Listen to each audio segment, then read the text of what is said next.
and welcome to an episode of the Base Automatic. I'm your host, Captain Gorgeous. And I'm your host, Captain Pervert. And I'm your host, Captain Know-It-All. Now, as you all know on our previous episode that I actually mentioned about going to Bury. Yeah, because you can always drive down there.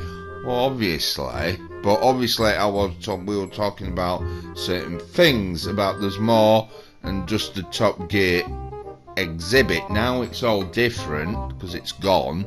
That there is other things to see. Obviously, the history of land speed records. We're talking about Mr. Campbell, aren't we? Yeah, that's right. Because obviously you've got your own little museum up in Yorkshire, haven't you? Well, yes, we do. But obviously down in Bury they've got the real thing. But yes. Our beloved up, we could say the crafting shed, actually it's carding shed or whatever. But anyhow, I know it is the Oil Can Cafe because obviously the Oil Can Cafe is next door to it. But yes, it has its own exhibit. You just whipping, aren't we? Well, yeah, but we are trying to explain that, that we do try to do a program with vehicles, and obviously we want about, world records with jet-powered vehicles and all that lot. Well, yeah, but obviously, our previous episode we were talking about Top Gear exhibits, and then we got on to the subject of, Ron Howard. Yes, we did, didn't we, for some strange reason. Obviously, we're talking about Rolls Royces and stuff and all that lot. Why are we changing the subject? People will be getting confused. Well, I get confused about how we do this. Yes, but the point is that we are trying to get on with certain subjects, aren't we? Because, obviously, it's best if we pop clips on and stuff and let somebody else bloody explain it, don't you think? Well... My next guest has been in show business since he was 18 months old. He has been successful as an actor, a writer, and also a director. He, in fact, has just completed the film Night Shift. Please welcome Ron Howard.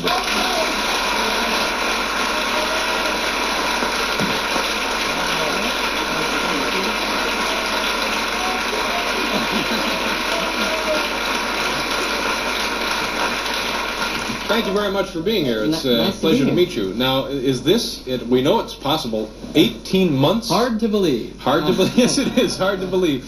What was the role that you brought to life when you were 18 months old? Crying brat, little kid, crying. Yeah. My dad was directing a summer stock play in Atlantic City, and they needed a crying brat. And so I would come on and cry. Had this little doll, and then right before I'd go on, I guess they'd take the little doll away from me and kind of shove me out there, and then I'd cry, and then they'd pull me out. Got a good review, though. Well, that's good. You also got a kind of a help in your career from Mr. Reagan. Yes, I did. There was an old show called General Electric Theater. And Ronald Reagan was the host. And when I did the program called Barnaby and Mr. O'Malley, which is from a cartoon strip, and Bert Lahr was Mr. O'Malley, and I was this little kid. It was also a pilot for a TV series at the time. Only it was my first real big part. And I was 4 years old and got no billing. Had no billing whatsoever. And at the end of the show, Ronald Reagan came on and said, and by the way, our very special thanks on this Christmas program to little Ronnie Howard, who was wonderful as Barnaby. And that show didn't sell, but the next day I got offered 3 different shows, and one of them was the Andy Griffith Show. So my mom will vote for Ronald Reagan anytime, anywhere. This is interesting because there have been a lot of guys, men and women, who started out and had a part here and a part there, and then stopped being in show business. They got to be 10 or 11 or whatever and stopped. Did you ever lose interest, or were the folks always saying, come on, Ron, do another one? Well, they weren't doing that. They were probably going the other way, encouraging me to try to find other interests. I think they were always very concerned about that. But I loved it. People would ask me what I wanted to do, and I would always say I wanted to be an actor, writer, producer, director, cameraman, baseball player. And I had it all planned out. I really expected to stay in the business my whole life. Yeah. And when I blew my shoulder out, I really knew I had no other alternative. Let me ask you about the schooling that you received. Are you you didn't go to normal high schools? They always said they had the tutors come on and said, but does that work really? Well, I did both. Yeah. I got to do both. I had good old Mrs. Barton on the Andy Griffith Show from the 1st grade through the 8th grade, and She's here on this show as well. But I would then go back to public school, something that I would really look forward to, although I'd tend to be kind of a novelty for a while. Sure. I remember when I first went to junior high, it was real difficult as a 7th grader. A 9th grade girl, however, came up and asked me to autograph her thigh. Well, it sounds kind of titillating now, but it scared the daylights out of me at the time. But after a couple of weeks, things would kind of calm down a little bit, and I could assimilate myself and have a real good time. I always look forward to doing that. Now, you were in town, I can remember a couple of months ago, you were finishing the film that's... We were doing Night Shift. Yeah, right. Night Shift, and this, by the way, has nothing to do with the Stephen King novel, is that correct? Right, and we had to get the rights, I guess, to the title from the book, but this is a comedy. You worked with Mr. Winkler for how many years on Well, Happy Days? I was on Happy Days for 7 years. Yeah. Now, in addition to it may have causing a problem to direct this man you now used to co-star with on the TV show, was it a problem? Well, it turned out not to be. I mean, it was something that I did give some thought to. Obviously, I didn't think it was a big problem. I cast him, but we had this great friendship. And what happens if we don't get along suddenly in the pressure cooker? Sometimes making a movie can be kind of nerve-wracking, but we didn't. We got along great. When I was living in Los Angeles, there was always rumors flying around that ABC and Paramount and other powerful show business entities were planning Happy Days 2000. They wanted that sucker just to go and go and go. I think they did and still do. Yeah. I mean, I really think that they do. And I mean, I think in some ways that the Joni Loves Chachi show is an indication of that. I mean, should Happy Days start to tail off, I think they feel that Joni Loves Chachi could be basically Happy Days on for another 10 years. Yeah. So was it tough for you to get out at that point? I mean, it looked like it could have been a pretty good paycheck for a while. It was a great paycheck. Yeah. It was a really spectacular paycheck. But my contract was up, and I have wanted to direct all my life. And so if I was going to stay with the show, my goal was to be assured that I was going to be able to direct, which is a pretty unreasonable demand. And I knew that. I felt that they might very well let me go. They weren't going to give me that, and so I wound up making a similar deal with NBC. And for the first time in my life, really, I had some career flexibility. Yeah. It was great. Tough thing to do, though, I'm guessing, at the time. It was very painful, a real difficulty. The first film you directed was for Roger Corman, who does really inexpensive motion pictures. What was the one you did for him? Mine was a car crash movie called Grand Theft Auto. Yeah, and it cost about what to put together? $602,000. Which is dirt cheap by comparison. Night Shift was 10 times the budget. What kind of a profit did the Roger Corman film make? Well, let's see. It made about $6 million in rentals and another $1 million or so in television, and so Roger probably made about $5 or $6 million out of that. I was reading where you, as the director, were able to do 91 different scene setups in one day. Well, myself and my second unit director, a guy named Alan Arkish, and we were both working in a Demolition Derby, which was the big scene, the big finale. And he was shooting car crashes, and I was shooting dialogue scenes over here, and every once in a while somebody'd almost get hit by a car, but between us we did 91 setups in one day, which is about 75 more than you ought to do. When you were with, when you were Opie, I mean, you're of course, it's hard to talk about that, but there were some great character actors on that program, weren't there? Oh, Howard Morris and Buddy Ebsen came in. Jack Nicholson. Jack Nicholson. He was a young character actor then. Yeah, and the Floyd the Barber, who Howard McNear. Howard's He passed gone. away. Yeah. Right. Was anything ever peculiar happen that maybe a young fellow like yourself shouldn't be participating in or witnessing, or?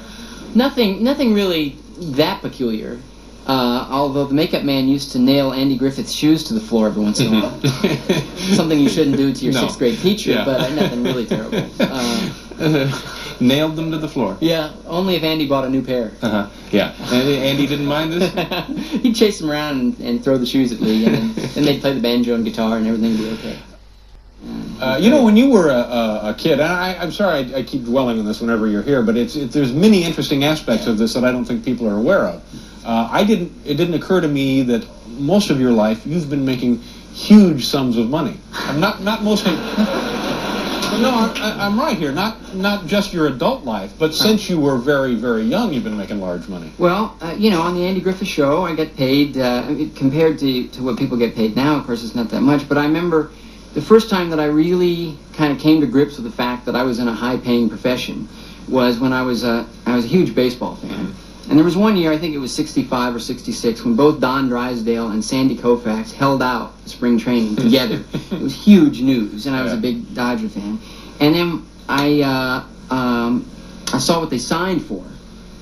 And it was big news that they had broken through this barrier. And I went down, I took a little piece of paper and figured out what I made during the course of the year, and I made like $5,000 more than Sandy. It actually made me sad. I didn't feel like I possibly could deserve more than Sandy. Yeah, that must have been a staggering realization. You were in 1965. You were what? How old? I was 11. 11.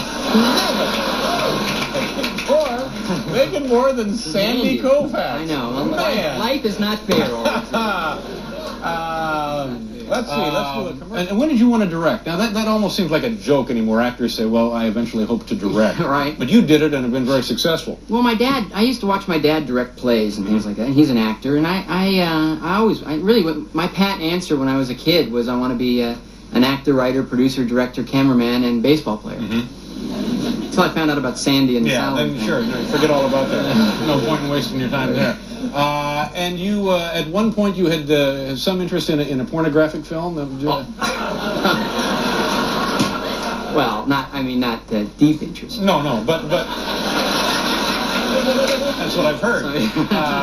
But there was. No, when I was in college, I went to USC Film School, and I really wanted to make independent movies, and it was hard to get the money to make movies. And I was really starting to think more as a filmmaker than anything else. And Deep Throat was out there, and it made like $30 million, and it cost like $10,000 to make the movie. Yeah. And I thought, now, Opie gets laid. No. If I did that, I'd be...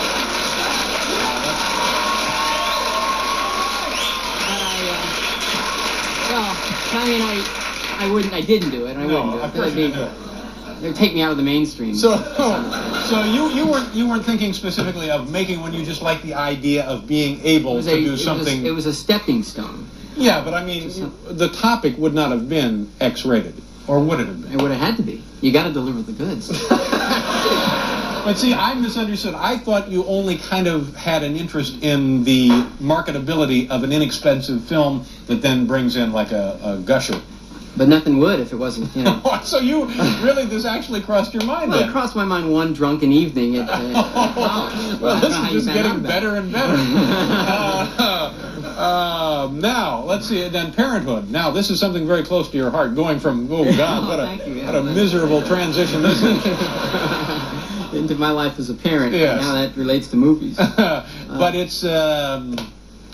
Well, it's a comedy. Yeah. And it stars Steve Martin and Mary Steenburgen, who was on your show. Yeah, she's very nice. Lovely woman. Great. Rick Is she Moranis nice to and work Tom with? She's fantastic. Yeah, and Rick Moranis is also very funny. It was a good group. Yeah. It was a good group. A lot of kids, a lot of screaming brats on the set?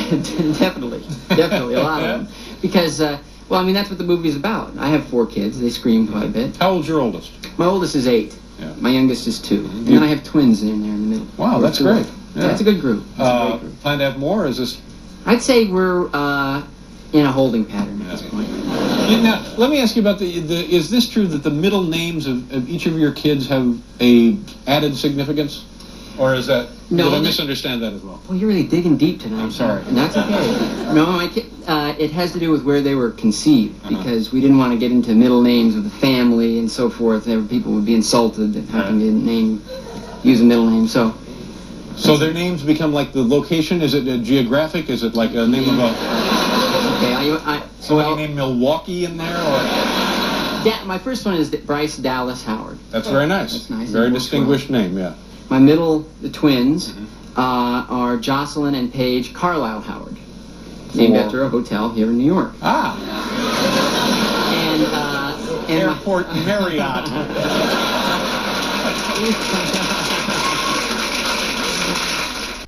I actually had to act and eat my dust in order to get to direct Grand Theft Auto. A modest beginning, but an important one for me. Roger was such an important figure. One of the things that I like to remind people of is that when I worked with Roger at New World Pictures, he wasn't just giving directors like myself and Jonathan Demme and Martin Scorsese and Bogdanovich, and right after me, Jim Cameron. He wasn't just giving us our first chances. He was also opening doors for people who were highly qualified, but just not in the forefront of the hiring patterns of that time, particularly women. He had more women executives and department heads on his productions than anything I had witnessed in Hollywood up to that point. And he was right. They were capable, they were great. I mentioned it to him at one point, and he said, you know what? Hollywood's too stupid to hire them. They're smart, and they're ready to do it, and they're willing to work cheap. And that's, you know, they're speaking my language. I still think about lessons that I learned making that first movie all the time. He also taught a generation to keep the audience in mind, keep the entertainment value and the promise of whatever genre you're working with in mind and deliver on that. But don't make it a formula. You have to put your own voice into that. And you can. And you can be creative. And you can be personal. And still have the scares, the laughs, the thrills, whatever it is that the movie is promising. And he was very astute about that. And he did it in his own work as a director, which was excellent. And he taught it. What the hell was all that about? I mean, we might be doing about Mr. Campbell, aren't we? About his well-breaking record vehicles and all that lot. Yeah, it's right. I mean, we don't want to be seeing boring footage of the Yorkshire ethic. I mean, obviously, down in Bury, we've got the proper real thing and all that lot. And we've got better actual physical models and all that lot. And comparing, we got the real cars and all that lot. Look, we're not making it a bloody contest and all that lot, but it is in part of history, and people like to see things like that, you know. That's why. Well, most people just go online and watch it, or, you know, go into these online museums and all that lot, don't they? Well, yeah, they do actually, don't they? But yeah, it's a bit complicated what you're doing actually. Well, no, but I like to come out with that subject, really, don't I? I mean, obviously, it's part of history and all that lot. Well, yeah, but obviously I want to get on with mine, aren't I? Because obviously, you know, from our previous episode, we ended up talking about Ron Howard and all that, though. Obviously, he is the creator of what we mostly use is, you know, that classic game GTA 5 footage, don't we? Because obviously, you know, obviously I've got things to talk about Mr. Ron Howard and all that lot, because obviously we all know he is really the maybe the aspired Rockstar Games to, you know, do that type of game because of that title. Yeah, because it is the title, but obviously there's a little bit more and just that, isn't there? Well, the thing is, though, we are talking about the Rolls Royce in the game, you know, the proper classic one, and obviously, you know, it's from the movie, and, yeah, but you do know that Ron Howard did a naughty movie. I was considering doing naughty movies. Well, obviously, that does come involved about when, where I hang around on GTA 5, that classic game. I mean, because obviously you think of Rockstar, you know, obviously I remember Top Gear, you know, with Jeremy Clarkson driving a Rolls Royce in their swimming pool, and you think of rich, famous people and all that, look. I mean, people what can make movies on the cheap, but obviously, you know, to do sort of like Ron Howard said about, you know, because certain naughty movies like that, and obviously our most big popular thing I think about is, you know, the what's in that game, you know, that famous mansion. Yes, we do, yeah. Well, obviously, you know, it's a good place to take photos with your car and all that. Look, and obviously, you think of the Rolls Royce, you think of some old historical building and upper class thing and all that. Look, I mean, obviously, you know, another thing about the game, you think of people collecting their cars, and it's just like that. You know, you festa, isn't it? You know. You know, he's a bit cynical on that problem, isn't it? Well, yeah, and now the place was like maybe like them rumours or whatever, you know, the history of it or whatever. You know, the disgrace, what happened.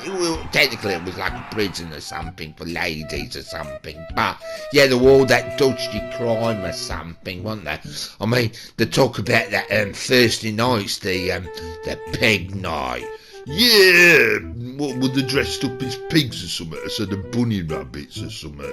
I don't know, but obviously, you know, they're always that, like, you know, now these days, people got phones and cameras on them and all that. Look, can you imagine the paparazzi filming all them vehicles going in through them big electric gates and all that, lot? Well, actually, they used to go to some avenue or something, you know, picking ladies of the night and stuff, and bringing that. There were all sorts of, yeah, you mean you think of some form of dodginess and all that, like, don't you? Yeah, but the thing is, though, we are not getting onto our own subject because we're just rambling, aren't we? Yeah, but it is interesting. I mean, obviously, you know. What are you getting at with this? Oh, it's good, interesting facts, isn't it? Look, we might be doing challenges and then having our going around our best automatic test track. Not you rambling about stuff what isn't making sense. Yeah, we won't mind getting on with the program, actually. Well, yeah, but I've got facts to talk about. Yeah, that's what you're interested about. But, you know, I like to move on and talk about my stuff. Yeah, well, you should take it in turns. Yeah, but I want to go first, don't I? Look, can we just put a bloody video on? Oh, what? Big moment, new series, and it's the return of the Cool Wall. I'm very pleased. It's brilliant to see it back. Let's get some new stuff on the wall. And first of all, we saw it earlier on. The City Rover. Now, we are agreeing it's rubbish, yes. I mean, the problem is it's not even a real rover, so it's actually trying to be something that's uncool anyway, which, frankly, it's got to be... Is it uncool or is it seriously? No, we're not. Normally, I like to argue with the audience, go around, have a bit... No. You're right. This is a very easy one. Oh, Ferrari, again. Very easy. Ferrari 612 Scaglietti. Now, this is a sophisticated, elegant four-seater Ferrari. Places the 456. Absolutely beautiful. This clearly is cool, if not sub-zero. As we said in the last series, this was styled, and I'm not joking, by a man called Ken. That is a problem. Now, Ken is a good name if you're a football referee. It's a good name if you're a plasterer. But a Ferrari designer, it's not cool. No, there's been some cool Kens down there. Name a cool Ken. Yes. Ken Hom? Ken Livingston? Oh, thanks for helping me out. Okay, Smash, can anyone think of a cool Ken? Kenny Ball. It's getting worse. This is really difficult. Wait a minute, we've got one over here. Well, actually... Who? Bobby and Ken. Bobby and Ken. He doesn't even have a penis. He has a mound.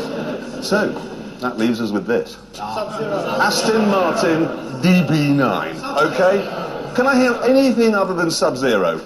Any advance on Sub-Zero? Minus 40. Do you know, you're all wrong. Uncool?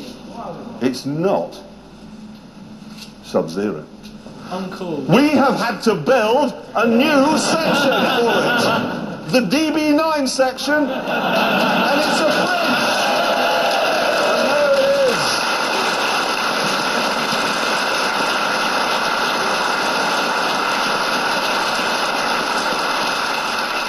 Why did you put that clip on?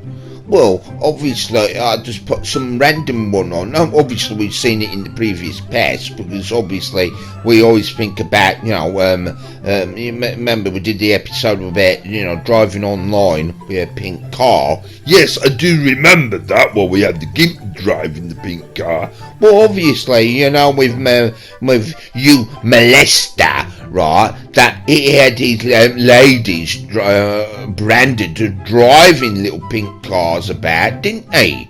Right. You do know that you got his name wrong. Well, I've got a speech impediment, don't you? Right, so, yeah, but the point is, right, that, he was really into movies and all that, look, and obviously, he had the Hollywood sign and all that, look, he had the, he physically was in charge of the Y letter, and obviously we think about, the monument of that sign on GTA, and obviously, I'm driving around in the Playboy Mansion, but the point is, we're talking about museums. Obviously, with him dying in 2017, or some people think he was murdered and all that. Anyhow, it's not a murder and mystery place, but obviously, with me filming round here back in the way days, back in 2024 to 2025, just recently, that we always used this like a haunted mansion or something, and like I said, you take pictures of your car at this place, don't you? But yeah, what I'm trying to get at, that that somebody bought this place. Obviously, he had to buy it with him living in it, but you can make that place into a museum, can't you? And would you be interested in seeing that online, or actually seeing it in real life? Because there is a big of a difference in seeing it online and actually going there and sort of like picking up the smells and stuff and all that. I heard they just had dog feasts and dogs running around pooing everywhere, and it was disgusting. And don't forget they had a zoo there and all that lot. Yeah, that is right, actually. I mean, yeah, you would sit at home and just watch it, on your monitor or something, or your phone or what, wouldn't you? Well, yeah, but what is your point again? You may be we're not on about Playboy, are we? Well, no, but the image of it. You remember the Grand Theft Auto, the movie, right? The dad, right? His Rolls Royce got pinched, and you have a look at that house, and obviously it's not the Playboy Mansion, but it's got that semblance. I mean, it's like Eat My Dust. That is a bit of a complicated movie, I think. What do you mean by that? Well, you're right. We get the impression, right, that, because you're a young man and you want to find a mate, and obviously, we'll go for a typical stereotype that she has to be blonde and hot pants and all that, because Eat My Dust, and obviously she uses that manipulation that, she gets Ron Howard to actually steal a race car. And obviously he's the, the sheriff's son, and obviously he destroys all the police force, and obviously the rest of the racing drivers have to be involved in catching him, and all it does is encourage about people drinking and driving, and it was meant to be, educational or something. And obviously when everyone's got drunk and crashed and Ron Howard is out beating them, he drives it back to the racetrack and then she says thanks for the ride, and that was it. But obviously the owner of the car, says, oh, get in the driver's seat, and then the movie ends with him going round in circles and that. Right, but what is your point of this then? Well, I'm trying to get at the point that, you're just making excuses. Can we just move on and do a challenge, or even show the Gimp doing a round with the vehicle? Because this is what you do. You wonder why people don't bleeding watch this. Well, somebody out there in the whole wide world's watching us. It could be you, or your mum, or whoever. Well, they might have friends and they might start watching it. I don't know. You just keep interrupting it and ruining it for us. What the hell? Oh, come out! indulgent in facts I'm coming out with. I mean, that's what I think, anyway. So, look, can we just get on with your challenge? Well, every fast car that we test here is going to go around our test track and set a lap time so we can evaluate them all against one another, and it's all fair so the Stig drives them. The times go up there on our power car lap time board, so let's see what the Stig did with it. So, we fitted it with the Stig and launched him onto our test track. Now, this is a scaled-down rally car, turbocharged engine, four-wheel drive. Not the best-looking car in the world, I admit. The problems of the British weather, look at that track, it's absolutely soaking wet, but the Stig has no fear at all as he heads on down for that nasty little jump just before the first corner. Really unsettles a bad chassis, but it won't unsettle that, believe me. Look, and he goes, how fast was that? About 100 miles an hour, pretty much. No, it wasn't. Yes, it was almost 100 miles an hour through that first corner, down to 60. Coming up through here, this is going to be tricky because the back's going to go very, very light. Great by sun, that doesn't mean anything. Through there, look, not even. And here we go down the main straight, 97, 100, 102, 105. That was 105 miles an hour. Let's just steer there. It doesn't do that, even when it's raining. And down the main straight, brake hard, because he's never going to get through the follow-through flat out, is he? Is he 94? No, he's lifted, but he's 100 miles an hour. That is seriously quick. That is so fast. This is going to be a fast lap time, even on a wet track. And now he's onto the main straight. And what speed are we going to do this straight? 106. That was 106 miles an hour. And the braking time, that's 3 times the braking distance. He's turned into Baccarat bend. He's going to have to brake again for carpenters. Is he going to get that tail out? Is he going to keep it nice and smooth? Maximum power and across the line. Do you think it's brave, the Stig, or just a bit stupid? It's a racing driver. It doesn't understand fear. I really wouldn't do that. So, was that classed as a challenge then? No, well, yeah, I think it should be. Yeah, it was a challenge, that. No, it ain't. We were watching the game, but that was from a previous episode, wasn't it? Well, yeah, it was, but obviously, yeah, because I want to get on about Ron Howard, because that's what my point is, because obviously I was on the internet. Oh no, you on the internet? You can't even read. Never mind, you've been on the internet. What are you doing on the internet for?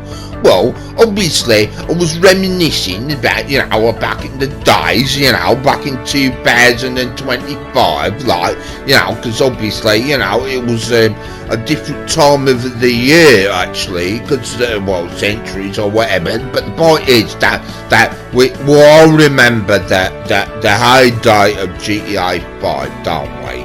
Well, yeah, because we're reminiscing now, watching it, aren't we? Well, yeah. But obviously there were quite a few events happening at the humble beginnings of the year that believe it or not, California was on fire, and they didn't have enough water to put the fire out, and bloody England was like pinching it all because we were having bloody floods and that, or severe cold weather and all that lot. Yeah, well, yes, there was that, but I don't see it in that way, but yeah. What do you mean? It did happen though, didn't it? Well, yes, it did. Oh yeah, I'd like to get back to Ron Howard. The one who wants to make naughty movies way back.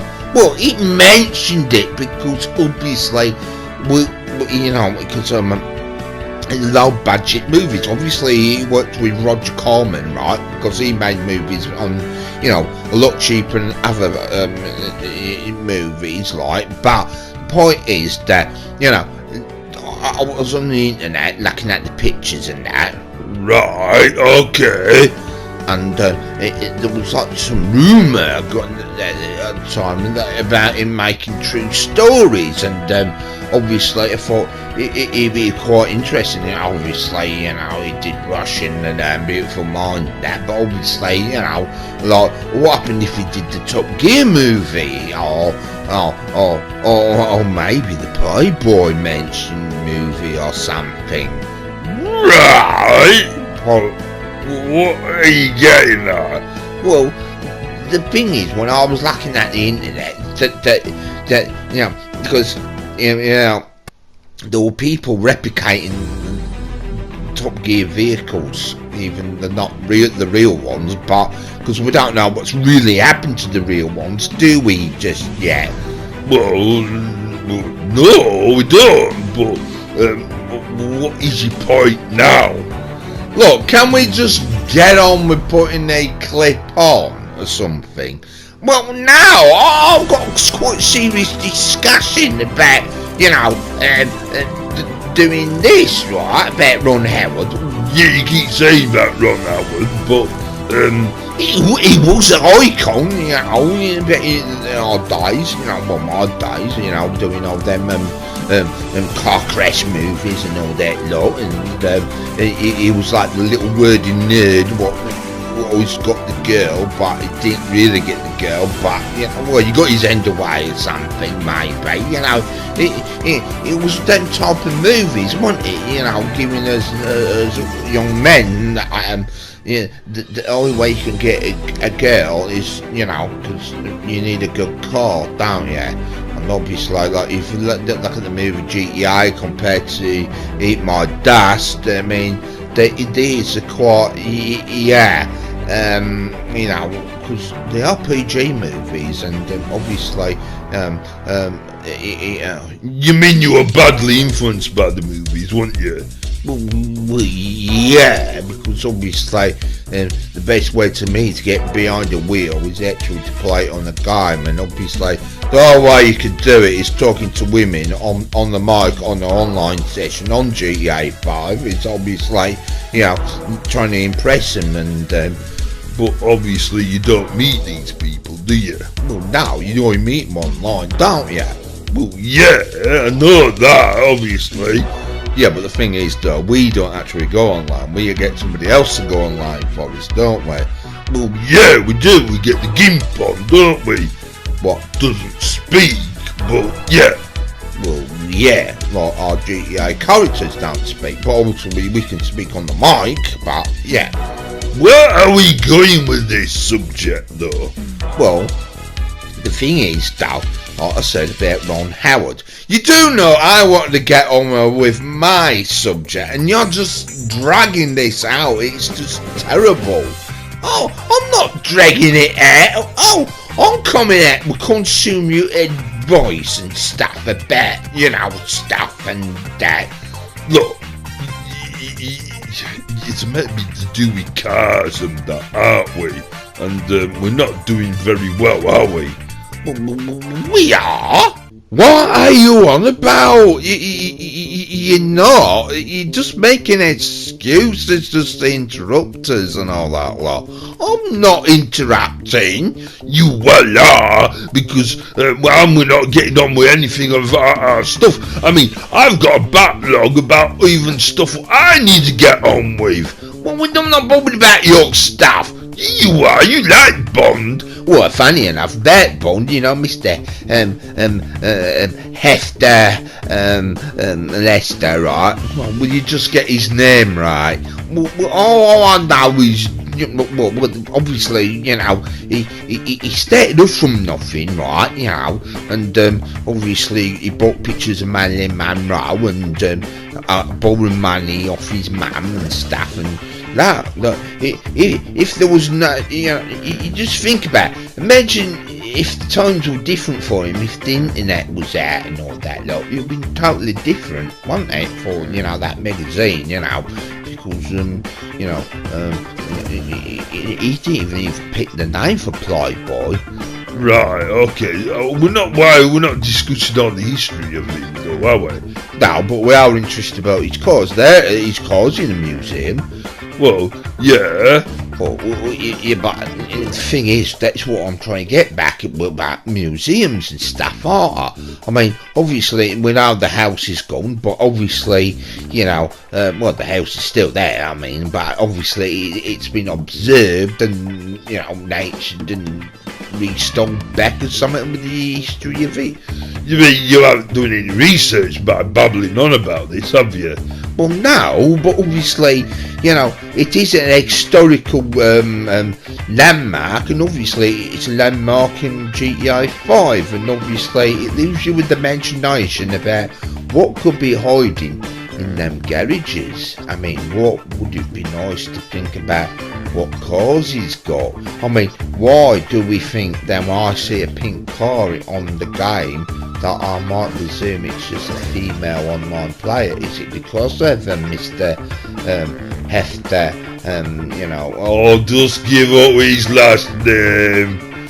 Oh, yeah, I know. Yeah, I'll get back to point about serious stuff about, you know, because obviously, you know, we've been always inspired by, you know, our change as well. I mean, obviously, you know, because obviously Playboy Mansion's sort of recognised, especially in 1975 he purchased that anyhow.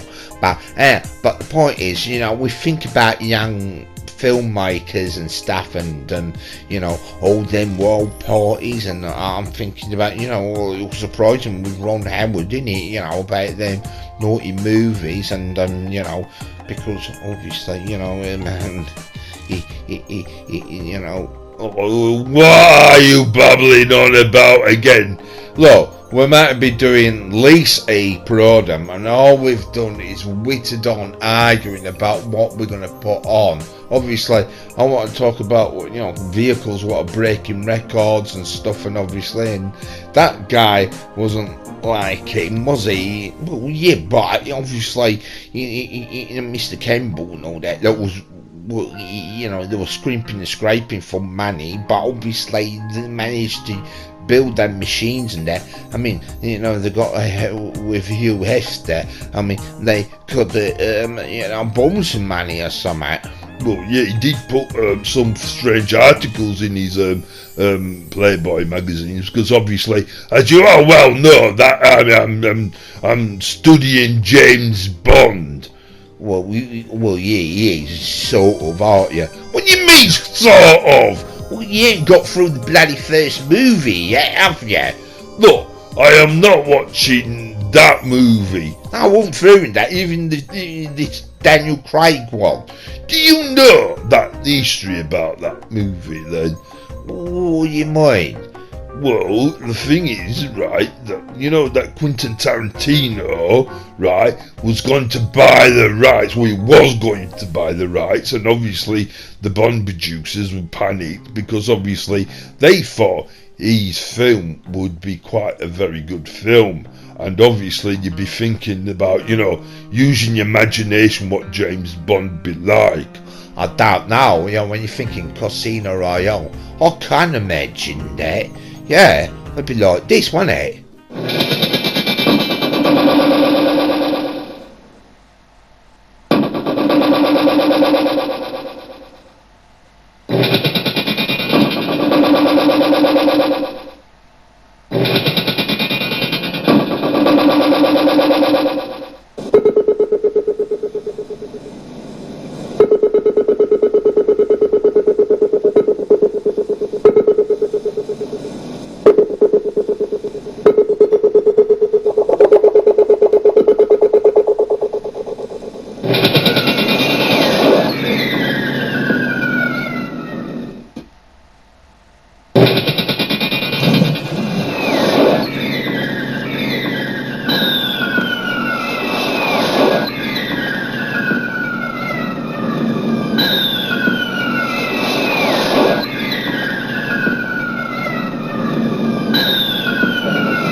Yeah, it would be funny that. I mean, I always think about, the $6 million man and all that bionic noises and all that lot, because, it's strange, with some, obviously I had all, I tried to get the action figures and that. Not care. Don't matter, right? I was explaining, I mean, obviously, Quentin Tarantino, he would have put all them strange noises in, wouldn't he? Like the Green Onion and all that lot, wouldn't he? Yeah, but my imagination be thinking that with Quentin Tarantino, it'd be a real lot like this at the humble beginning.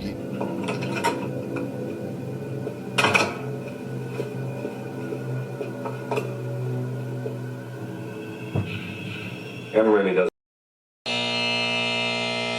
doesn't mind you earning a little money on the side, right? You just prefer it if it wasn't selling secrets. That would be funny, hearing James Bond saying a naughty word, wouldn't it? Yeah, it would, wouldn't it? Well, you mean it would? You're not allowed to even hear swearing, you. Well, no, I'm not, because my mum would tell me off if I was watching naughty things like that. But, obviously, I know some more facts about, that Quentin Tarantino wanted to film it in black and white. Now I understand why it was in black and white. No, it wasn't just a case of that, was it? Well, if I was to know, it might have been. Anyhow, talking about facts and stuff, the year 2025, yes, we know. Well, that California was out banning classic vehicles, and obviously, with emissions and stuff and all that lot, obviously, they're expecting to modify maybe electric cars or something, but it's not the same out here in the classic engine, is it? Well, yeah, but what are you getting at? Well, talking about Bond swearing, I hope you don't start swearing, because obviously, I went to Bury. Well, yeah, I was a bit upset about that. I mean, you could have brought me along. I mean, Captain Gorgeous don't need his note off his mum, don't he, if he's allowed that to play. I couldn't help it, couldn't I? You know that sneaky bugger was allowed to go down there. It wasn't the case I was allowed to go down there. I did go down there, and obviously I went down with my own money and stuff and all that lot. So my wear and tear on my vehicle. Right, you're all touchy now, ain't he? Anyhow, you seen that exhibit?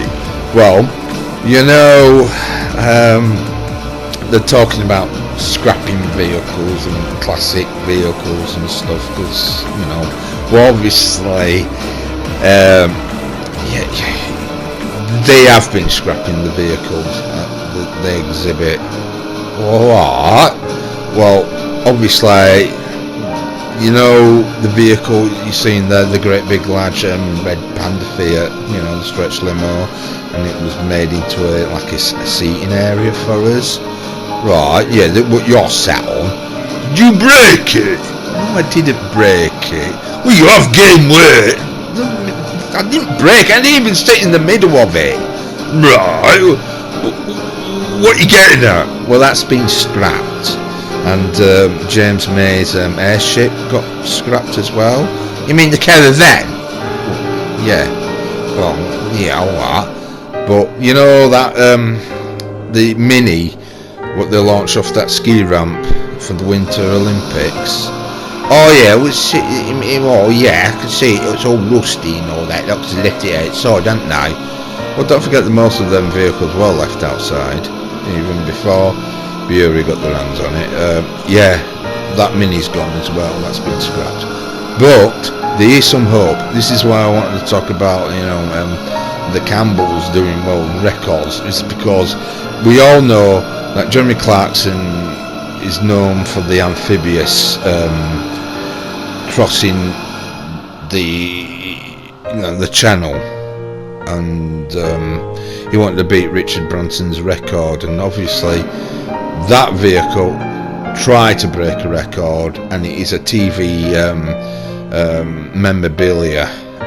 Far as I know, that's okay. The other two vehicles are okay, and there's another third vehicle, and this vehicle isn't. It's Terminate Don't Die. You mean the one and only, the Toyota Hilux? Is it? They ain't scrapped it then? No, somebody's got it, and hopefully we will see it again.